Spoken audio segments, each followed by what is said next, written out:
Leave the word to win the world.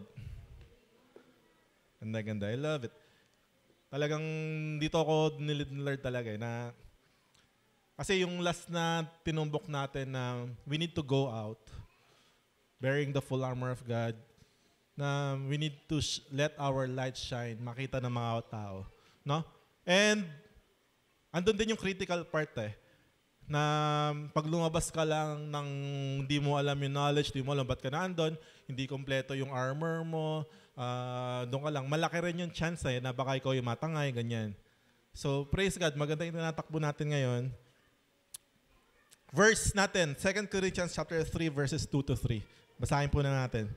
You yourselves are our letter, written on our hearts, known and read by everyone. You show that you are a letter from Christ, the result of our ministry, written not with ink, but with the Spirit of the living God. Not on tablets of stone, but on tablets of human heart. Can we all bow down and let's all pray? Father God in heaven, Lord, you thank you, God, for your holy presence na binigay niyo po sa amin sa mga oras na to. Thank you, Lord, for your embrace. Thank you, God, for the assurance that you're always with us, God, that you will never leave us, you will never forsake us, God. Marami pong salamat. Lord, this very moment, isa lang pong inihiling po naming lahat. Kayo lang ang maluwalhati, kayo lang po ang mahayag. Gamitin niyo lang ako, Lord. Tago niyo po ako sa inyong likuran. Inyong glory lang ang ma-reveal. Words na nanggagaling sa'yo, mula sa puso't kalooban mo, ang marinig ng bawat isa, upang maging handa kami humarap sa mundo, dala-dala ang iyong salita.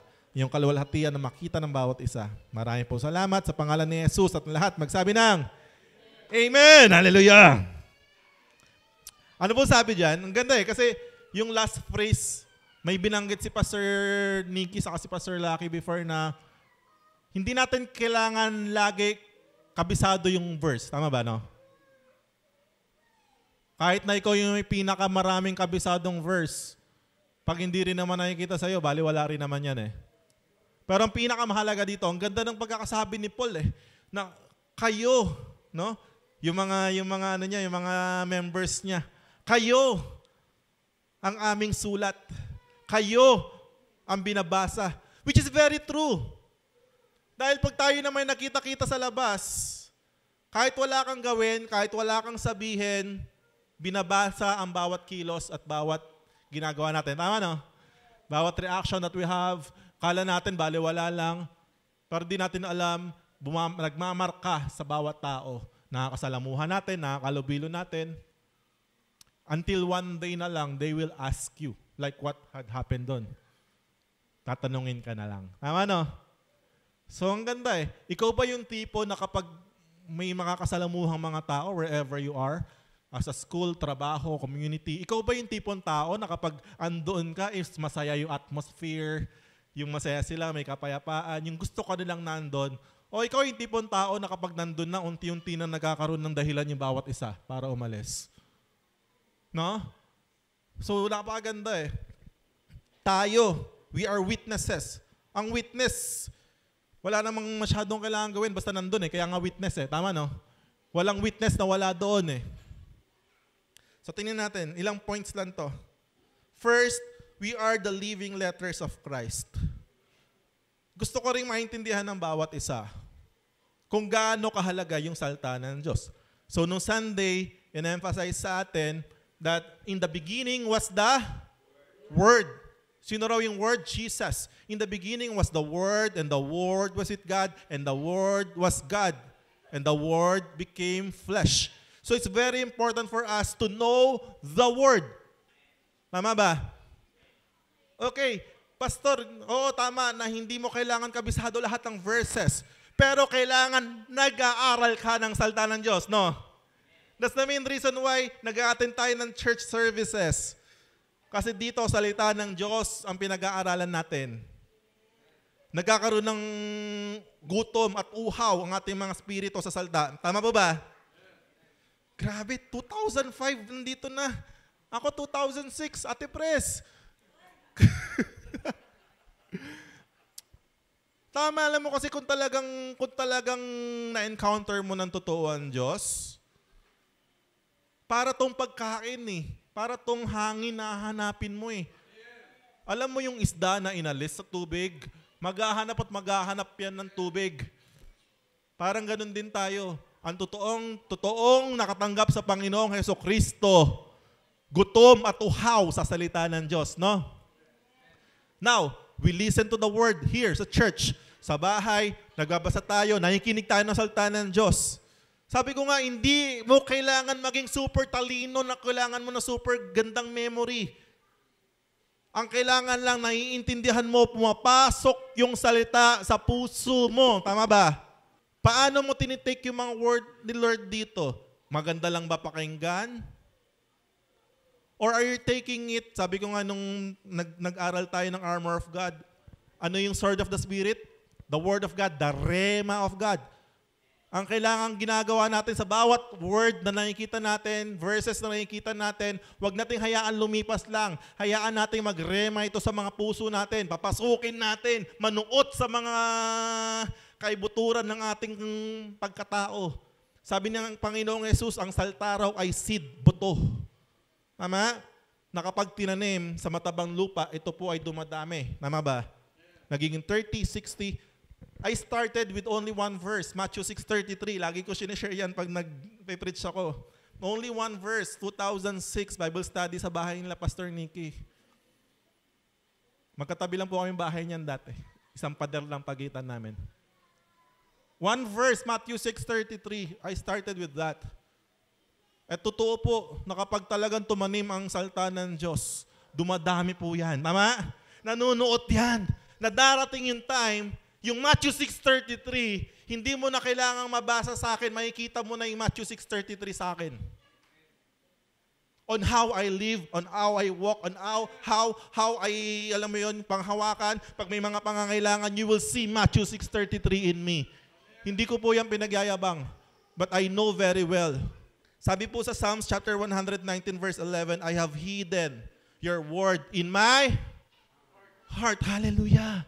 I-treasure po natin yung bawat salita na nakikita natin, nababasa natin, naririnig natin, na isang napakalaking treasure talaga na itinatago sa puso. Why? Darating yung oras na kakailanganin mo talaga yon. Sabi, the role of the Holy Spirit is to remind us of everything that our Lord Jesus Christ have said unto us. Hindi mo man kabisado, maniwala ka, hindi mo man kabisado, pero dahil tumimo sa puso mo, darating ka sa sitwasyon na alam mo meron kang ganyang salita, no? Pag may nakausap ka, may nakita ka, may nangyari sa paligid mo, your initial reaction would be the word that is hidden inside your heart. May anger issue, makikipag-away na. Kilala mo sarili mo eh. Ako dyan dati, ganyan din dati. May anger issue. Kilala sarili. But because of the words na nakatago sa puso, because of, alam mo, na pag certain situation, alam mo yung word ang lalabas at makikita sa'yo. I have hidden your word in my heart that I might not sin against you. Oh, hallelujah. The word is not just to be heard. It is to be lived. Walang kwenta po ang salta na pinapakinggan lang. Tama no?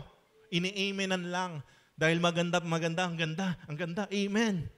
Ito po, sabihin ko po sa inyo, totoo po to. Sa buong Christian life ko, ng 2006, 19 years.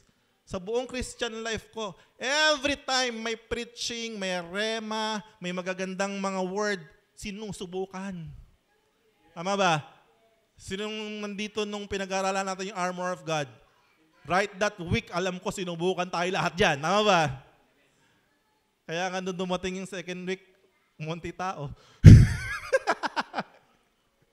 Baka gusto... Pastor, kasi dapat ang pinag-uusapan natin sa church, puro love, joy, prosperity na lang.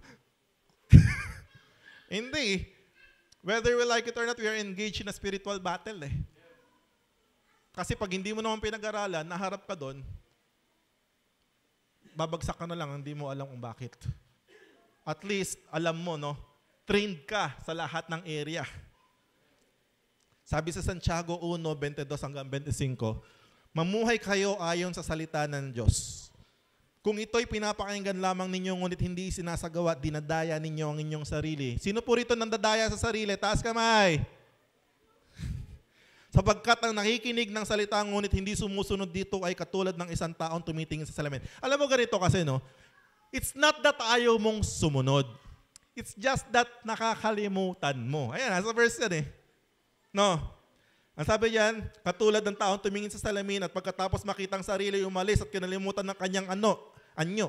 Ang taong nagsasaliksik at nagpapatuloy sa pagsunod sa kautosang ganap na nagpapalaya sa tao ang pagpapalain ng Diyos sa lahat ng kanyang gagawin. Hallelujah. Siya ang taong gumagawa at hindi siya katulad ng nakikinig lamang at pagkatapos ay nakakalimot. Ang salita po ng Diyos ay talagang parang mirror po ito.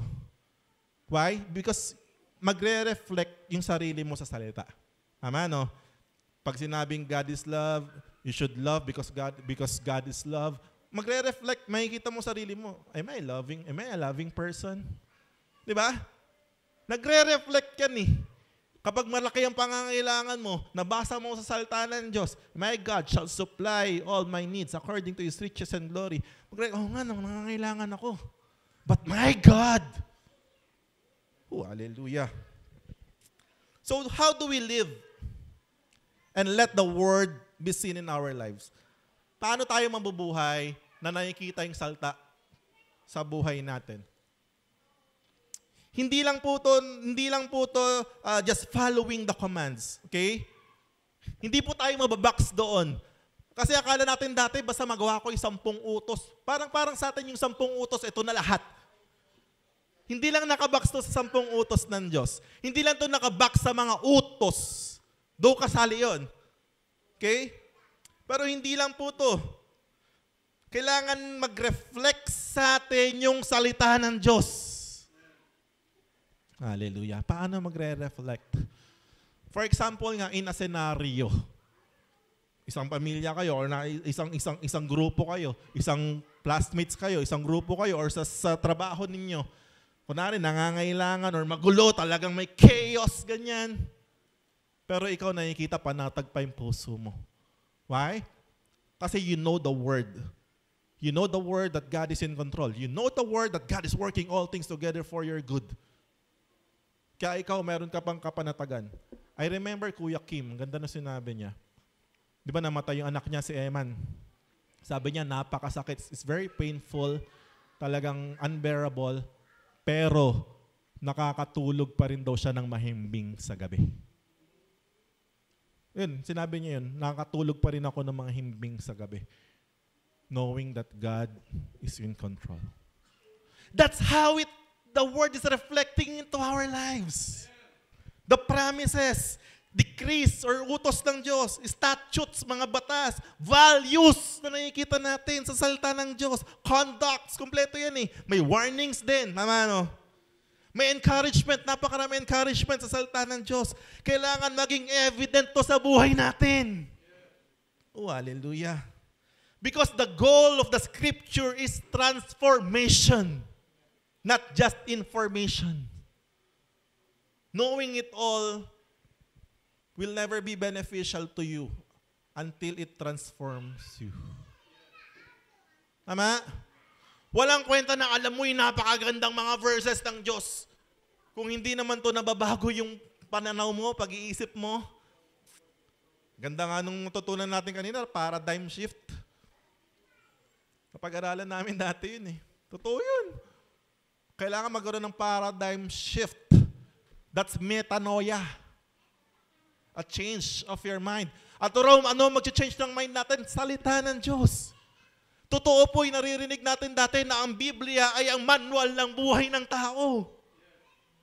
Doon natin makikita lahat kung paano tayo mabubuhay. Oh, hallelujah.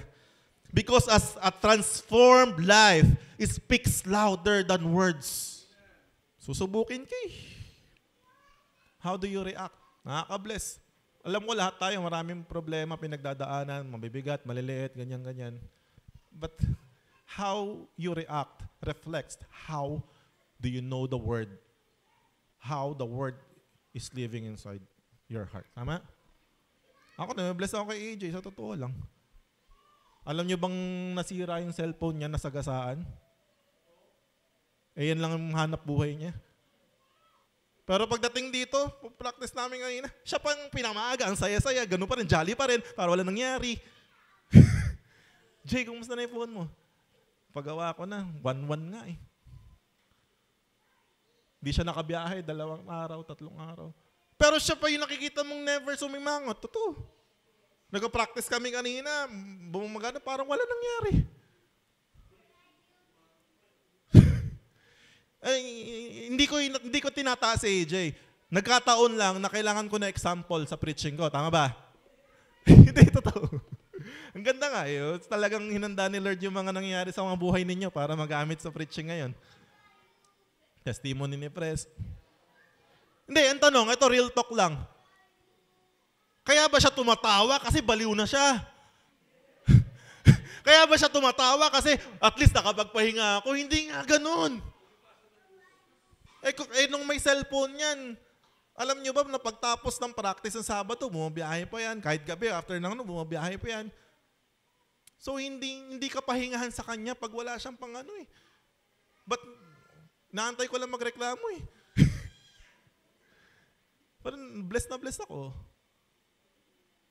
Hindi ko sinasabi na, Pastor, ganyan lang kasi problema niya, di nyo alam problema ko. Alam mo, pwede kasing napakaliit na ng problema mo, pero yung mukha mo, stress na eh.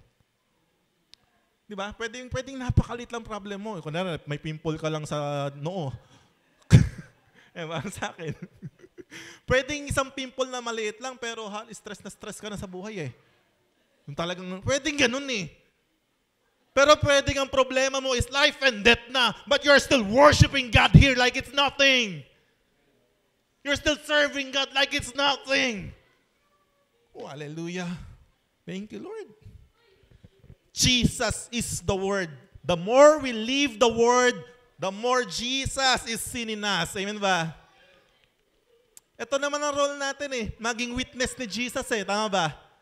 Na makita nasaan man tayo, makikita si Jesus sa mga buhay natin. Wala ka pang sinasabi, nakikita na si Jesus sa'yo. Oh, hallelujah. Jesus is the perfect example of living the Word while He was here on earth. Perfect, as in perfect example. Bukod sa siya na yung Word, bukod sa siya na yung Word, ipinamuhay pa niya perfectly. As in, kung paano mabuhay sa Word. Whew. That is why we should imitate Jesus. Okay ba yun? Parang sabi ni Paul, imitate me as I imitate Christ. So how can we imitate Jesus? We need to be disciple of Jesus. Ay paano yung mangyayari? Nasa langit na si Jesus. Pwede ba yun? Pwede pa? Pwede pa. Sa paanong paraan? By the Word. So let us become disciples of Jesus through reading and studying the Word. Hallelujah. The more we dig in sa Word, the more nanunuot sa puso natin, and the more Jesus is being revealed in our life. Pag may sakit, alam mo na, hugutin mo. Example ko nga nung isang araw eh. Nung Sabado, pag-uwi ko sa bahay, galing practice. Pag-akit ko sa taas, kwarto, naglaro ako. Ragnarok. Habang naglalaro ako, umakyat si DJ. Karga-karga si Pablo, anak ko. Sabi niya na may milipit daw sa sakit yung tiyan. Kanina pa niya, pininom niya na ng paracetamol, di raw mawala yung sakit. Maliligo lang daw siya, pag masakit pa rin, dadalhin na namin sa hospital. Sige, ligo ka. So habang naliligo siya, I lay my hands sa tiyan ni Pablo. We prayed together. We agreed together that he is completely healed. Bago pa matapos maligo yung nanay niya, si Pablo naglalaro na. Gulat yung nanay niya pagbukas ng pinto eh. Yung hindi makagalaw. Hindi ko binoboast yan. But that's inside my heart. Ang sakit para sa akin, yes, I respect doctors, hospital, no minimum maintenance. I respect everything na nakakatulong sa kalusugan natin. But on top of everything, I believe first in the healing that comes from our God. By His stripes, we are healed. I really do believe in that.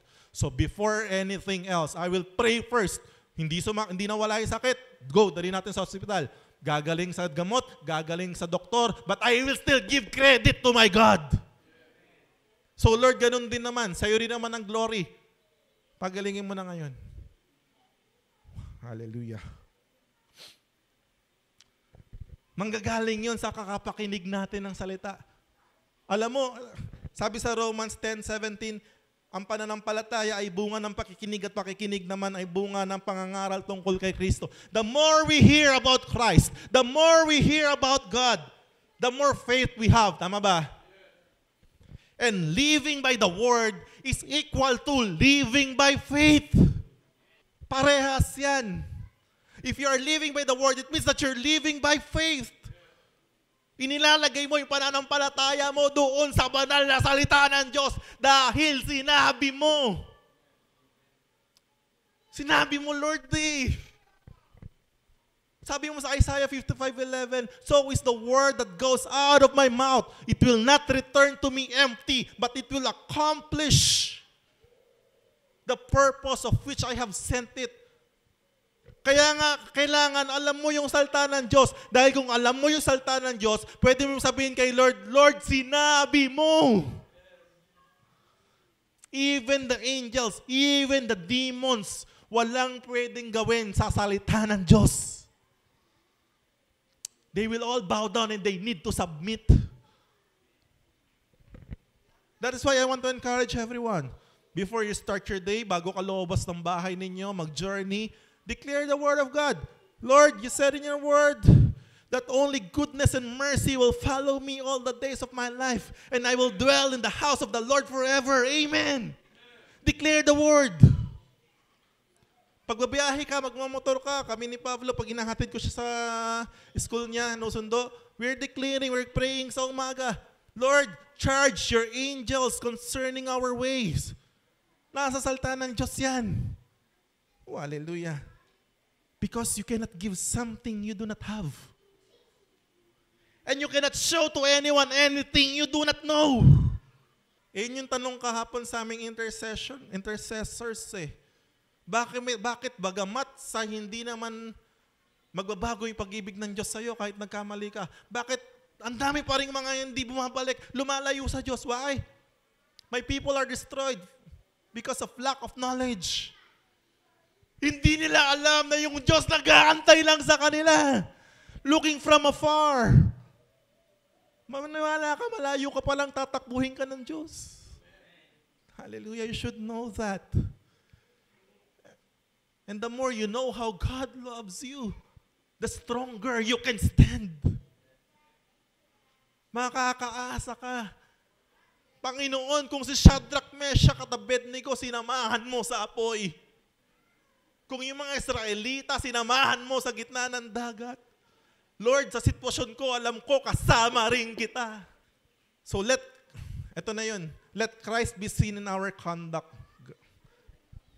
Kailangan makita si Kristo kung paano tayo kumilos, attitude natin, GMRC natin. Tama, mali? Hindi pwedeng Christian ka pero nakikita sa ugali mo si Satanas. Tama ba? Sabi sa Matthew 5:14-16, you are the light of the world. A city that is set on a hill cannot be hidden. Sino raw yung light of the world? Tayo raw yun eh. Bakit kaya tayo naging light of the world? Because light is within us. Jesus is the light of the world. And He lives inside us. Tama ba? So the more Jesus ay mag-reflect sa atin, the more light nagre-reflect sa darkness. Sabi niya, nor do they light a lamp and put it under a basket, but on a lampstand. And it gives light to all who are in the house. Let your light so shine before men, that they may see your good works and glorify your Father in heaven. Let your light shine before men. Nasaan ka man, Ano man sitwasyon mo, siguraduhin mo liwanag ang makikita sa'yo. Hindi po madali yan, totoo, hindi madali. Sabi nga ni Pres kanina, kilala ko yung sarili ko, Lord, baka mapaaway ako. Pero bahala ka na. Totoo. Kilala mo sarili mo. Lord, I want to give glory to you. We are the light of the world. Listen, our behavior should point others to Jesus. Not confuse them. Christian ba yan? Ay, ganyan pala sa Christian. O, doon na lang tayo sa kabilang religion. Huwag tayo magki-Christian. Nako-confuse tuloy yung mga tao. Pero pag nakikita sa'yo yung kaluwalhatian ni Kristo, nalilid mo sila sa Panginoong Jesus. Pamilya mo. May message sa'yo. Uy, pag-pray mo naman. Sa akin, araw-araw, dami nag-message yung mga family ko sa ano. Parang pag may prayer request sila, automatic. Pag nag-gathering kami, magre-rosaryo muna sila, pero magre-reserve sila ng slot para sa akin. Lalo pag magpasko, ganyan. Di ba, may mga ritual na ganyan. Pagkadulo, si ano naman, si Pao naman mag-pray. Ito, listen. The way we talk, the way we react, the way we forgive and serve preaches louder than any sermon. No? The way we react, the way we talk, the way we forgive, mas nakikita. Mas nakikita ang salita ng Diyos. Hindi, kasi unfair. Sabi ng salita ng Diyos, vengeance is mine. Walang unfair kay Lord. Si Lord patas. Hindi naman tayo Diyos, di ba? Ipagpasa Diyos natin. Pero kung bibigyan tayo ng go signal ni Lord, di ba? Hindi, may situation eh. Yung senior ni Pastor Nicky, na CJ, sama ka ba nun? Naparayot kami. Buti na lang naka-dreadlocks ako nun. Ang kapal ng buko nun, ganito. Kaya kahit sumasampa yung ulo ko sa hindi ko nararamdaman eh. Pagtayo ko, puti yung suot ko, puro marka ng sapatos eh. May go signal si Pastor Nicky pag bigyan ng tigi-isa eh. Di, grabe talaga yun. Bawat bigyan niya ng isa, 2 pa umaangat. Lakas. Pero hindi po laging ganon. Tama? That's very situational kapag talagang your back is on a wall. Tama? I really do believe in that. If your back is on a wall, wala Lord, lalabas mo ako dito. Tama? Kaysa ako mamatay, di sila na lang. That's my Lord. Pero I really do believe na hindi ka naman dadalhin ng God sa mga ganong sitwasyon kung talaga nakikinig ka sa Kanya. Hallelujah. Our daily life should make people curious about Christ we follow. Hindi mo alam, sa school nyo, sa trabaho ninyo, sa community, titingin-tingin lang yung mga yan. Titingin-tingin lang yan. Pero nagiging curious na yan. Mamaya yan, magtatanong na yan sa'yo. Mamaya yan, di mo alam, pag nangailangan yan, na problema yan, lalapitan ka yan. Anong sikreto mo? Hallelujah. Dito na papasok tong verse na to. Sabi sa Colossians chapter 4 verse 6, let your conversation be always full of grace, seasoned with salt, so that you may know how to answer everyone. Ready ka rin dapat. Ready ka na kapag nagtanong sa'yo, hindi mo sabihin kasi dapat talaga, ganito yung diskarte, ganyan. Hindi, dahil kailangan mag-delete, kailangan mag-glory ng Diyos. Oh, hallelujah. Alam mo kasi, kailangan galingan mo pa. Kailangan, dagdagan mo ng onting gulang. Para talagang ganito. Hindi! Seasoned with salt. Ano sabi? We are the light and the salt of the world. Oh, hallelujah. Sabi sa Luke 6:45, a good person produces good things from the treasury of good heart. Hello? Sino sa atin dito may treasury sa good heart niya? Mali siguro yung tanong. Sino rito may good heart? Baka treasury of bad heart kasi. A good person produces good things from the treasury of a good heart.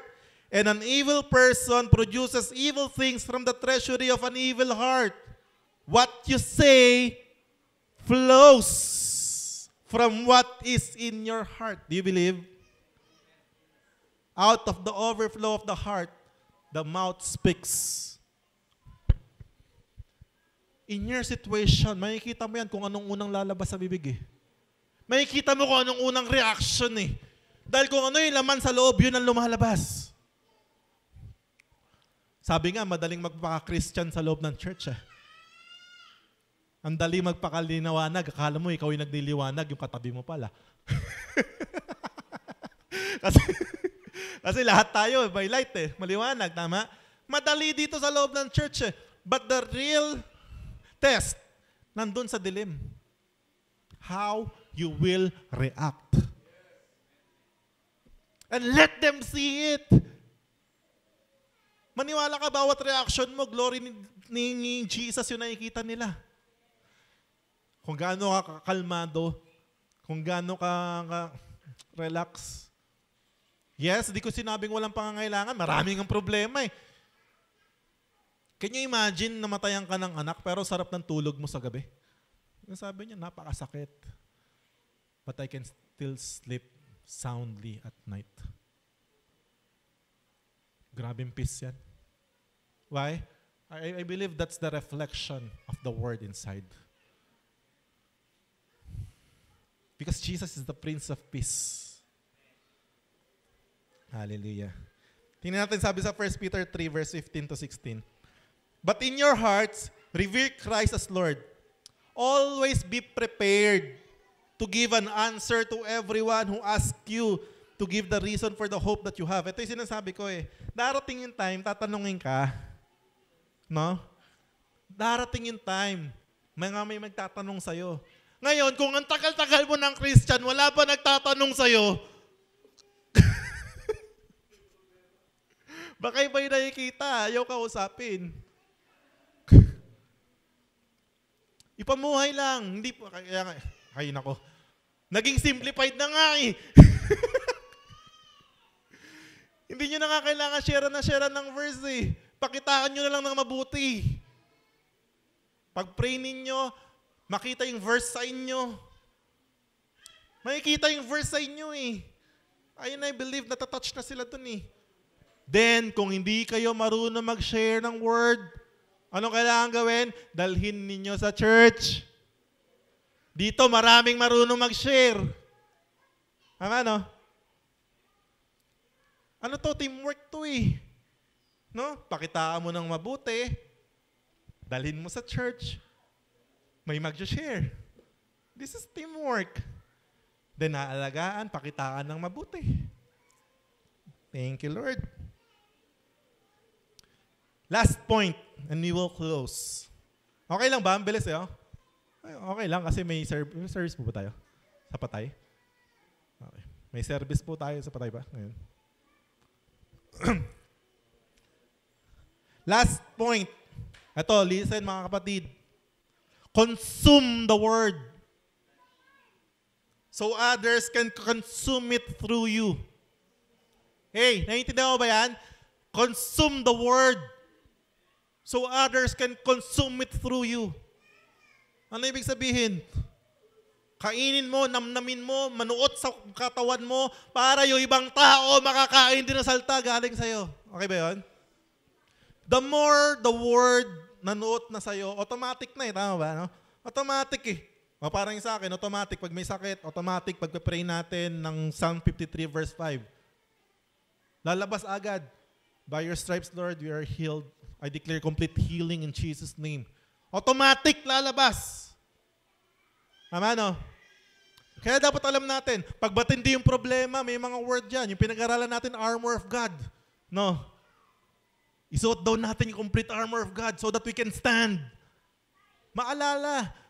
So right now, bago ako magpatuloy, Alam ko may mga problema tayo lahat.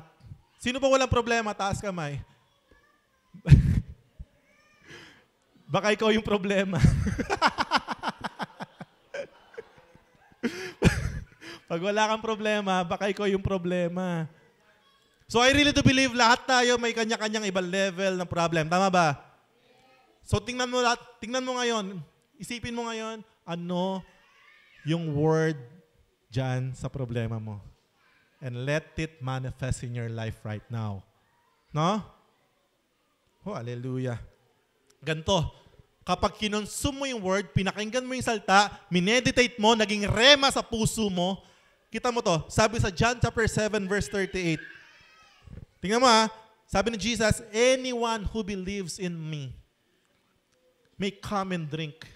Teka lang, si Jesus is the word, tama? Ano gagawin kay Jesus? Come and drink. We're eating of the flesh of Jesus. Pag communion, tama no? We're drinking of His blood through the wine. We're consuming Jesus. Every time you read the word, you're consuming Jesus. Okay ba yan? Ngayon, for the scripture declares, kapag kinonsum mo yung word, rivers of living water will flow from His heart. Ano pong ibig sabihin yan? Kapag nagrema sa'yo ang isang salita ng Diyos, galing sa'yo, ibabahagi mo yan sa ibang kasama mo. Tama no? Kahit hindi eksaktong yung verse yung thought lang mismo yung pinaka-essence Alam mo, kapit lang kapatid, because God is working all things together for your good. Kapatid, kapit lang because God is faithful. Sabi doon, hindi raw tayo susubukin na higit sa ating makakaya. Tapat ang Diyos, kapatid. Sabi ng salita ng Diyos, sa oras daw ng pagsubok, bibigyan tayo ng kalakasan para pagtagumpayan yun. Lumalabas. At yung sinasharean mo, hindi mo namamalayan, nagko-consume din ng word na galing sa'yo. Hindi mo namamalayan na ibabahagi mo na ang Panginoong Jesus. Rivers, kita mo to. Kinonsume mo yung water, word, ano raw mangyayari? Rivers will flow. Yung river, ano yan? River of living water. That's for others to consume. Hindi na sa'yo. Tama? Aapaw na. They may not know the scriptures, but they will see it and know through you. Ay, may ganyan pala.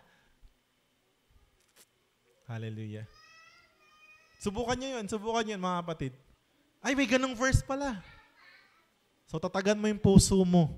Sabihin mo sa katabi mo, may word para dyan. Your actions, reactions, words, conduct, and attitude. Makikita nila yan dyan, no? Bawat action mo, makikita nila kung anong pinanghahawakan mo. Bawat reaction mo, makikita nila kung anong pinaniniwalaan mo. Bawat salta na lumalabas sa'yo. Kung puro kalaswaan yung lumalabas sa bibig mo, kung puro kasinungalingan, kung puro pangdaraya, kung puro di maganda lumalabas sa bibig mo, kasi yan yung laman ng puso mo. Bagu-baguhin mo. Ano kailangan gawin? Consume the word. Let the word fill your heart so that out of the overflow of your heart, your mouth will speak. I speak Jesus. Conclusion. Thank you, Lord. Conclusion. Some people may never read the Bible. Yes. Kasi aloof talaga magbasa ng Bible Tama? Para nakakahiya, lalo sa umpisa. Hindi ka naman Christian. Christian na nga, di nagbabasa ng Bible. Ito yung katabi mo, nagbabasa ba yan? Some people may never read Bible, but they will read your life. So let them see Jesus in the way you live, in your love, in your truth, and your kindness. Be the Bible they can see. Palakpakan mo na si Lord. To God be the glory po.